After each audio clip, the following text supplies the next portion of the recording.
Well, let's speak now to the Conservative MP for Lichfield, Michael Fabricant. Morning, Michael.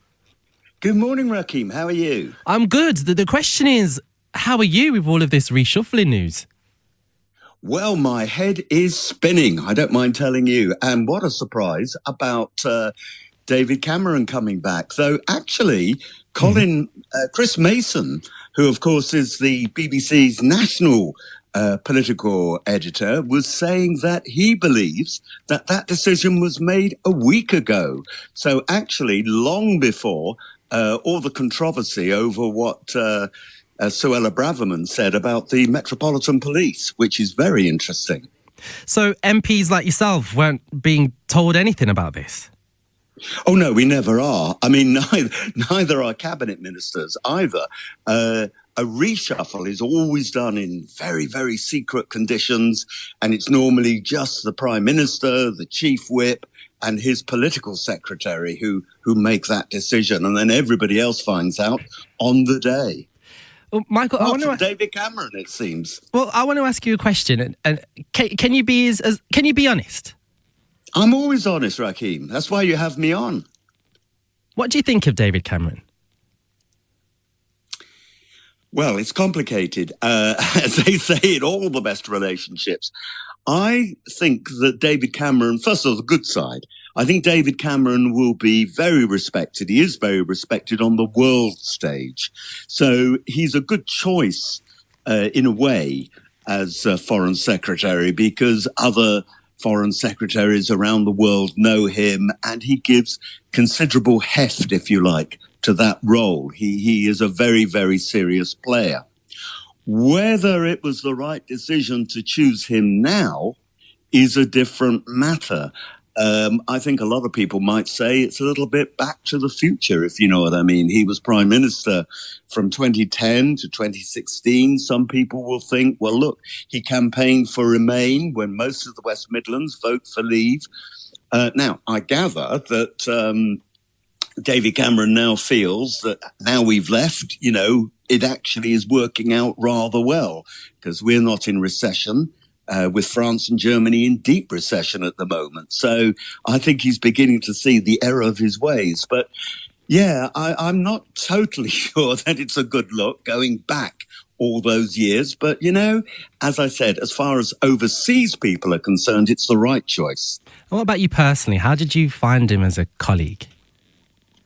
Oh, I found him very amiable. I mean, we only fell out on two things. One was HS2, and I was proven right on that.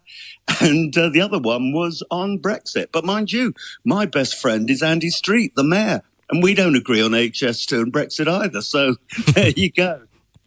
Lots of people were surprised, though, weren't they, Michael? Because, David Cameron is no longer an MP.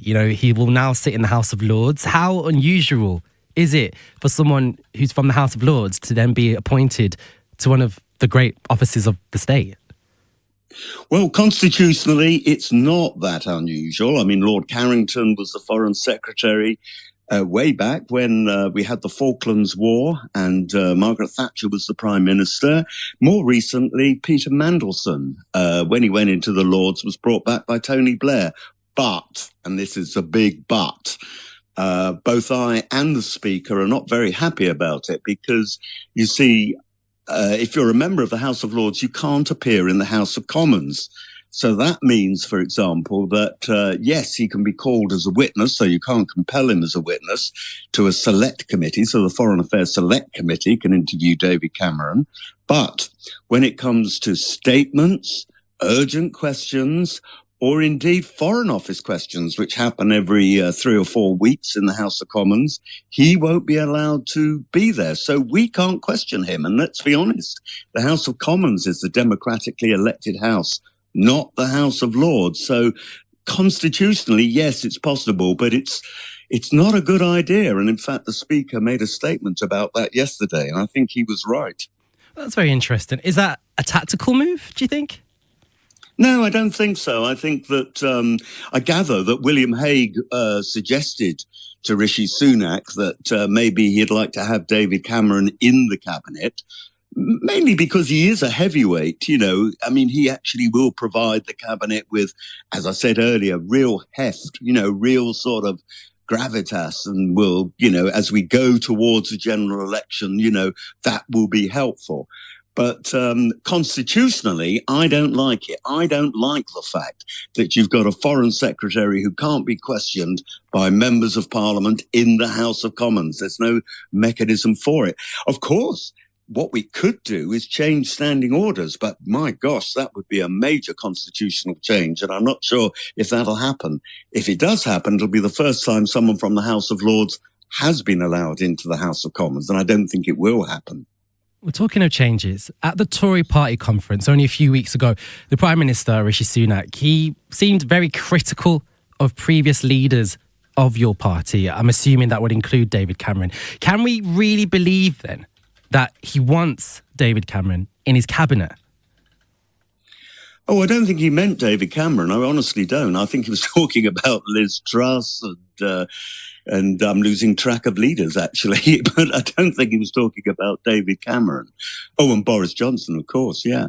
That's, I think, who he was being critical of. I don't think I agree with him necessarily, but that's what I think Rishi was aiming his anger at. But I don't think it was David Cameron at all, to be honest. Well, let's look at the other side of this. Labour MPs, and we've spoken to a few of them, they say that this reshuffle is all a bit pointless and that it's too little, too late for the Tory party. What do you think? Well, I think that's a load of old cliches. Too little, too late. Is that the most original thing they can say? Look, what would you expect from an opposition party? Of course they're going to say that, but I'd have thought they'd have been a bit more imaginative, intelligent and original than too little, too late. People always say that, don't they? But is it a bit pointless? Do you not think so? No, well, I mean, there was a real problem with Suella Braverman. Now, look, I very much liked her instincts. I'm very, very fond of her, but she was indisciplined, and you've got to have a disciplined cabinet. I mean, Keir Starmer knows that with his shadow cabinet, because most of them are completely ignoring him and may well ignore him tomorrow when they vote on whether or not there should be a ceasefire in the Middle East, when, of course, Keir Starmer is saying you can't have a ceasefire because Hamas have said they would attack Israel again, and Israel has every right to defend itself. So you've got to have discipline, and that's one of the reasons why Suella Braverman went. Though I have to say, the news breaking this morning, as I said, broken by the BBC's own Chris Mason, that in fact discussions were going on a week ago, long before Suella broke ranks and wrote about the Metropolitan Police, will be worrying to some. Well, there is something else I want to ask you before we have to let you go. You know, in a short space of time, just over a year, we've had, three prime ministers. So much has happened. We have, of course, the idea of the general election coming up soon. Are you feeling nervous where the Tory party is now? I always feel, well, first of all, I always feel nervous. I never take it for granted that I'm going to get re-elected. I mean, that really would be, I wouldn't deserve to be elected if I took it for granted. So that's why, I do work hard for my constituents. Not only because of that, but because I think if you're going to do a job, you should do a job properly. Look, it's not going to be easy. We've been in office for 13, 14 years. And whether we were brilliant or whether we've been awful, others will judge. But the real argument, of course, that many feel is it's just time for a change. And of course, that's another thing about this David Cameron appointment. I mean, Rishi Sunak has said, yeah, you're voting for change because I'm the new prime minister and I'm going to bring change. So it does seem a bit odd, or some people will say it's a bit odd, bringing back a former prime minister who was leader of the Conservative Party back in 2015. Have I got my dates right? I get very confused. 2015.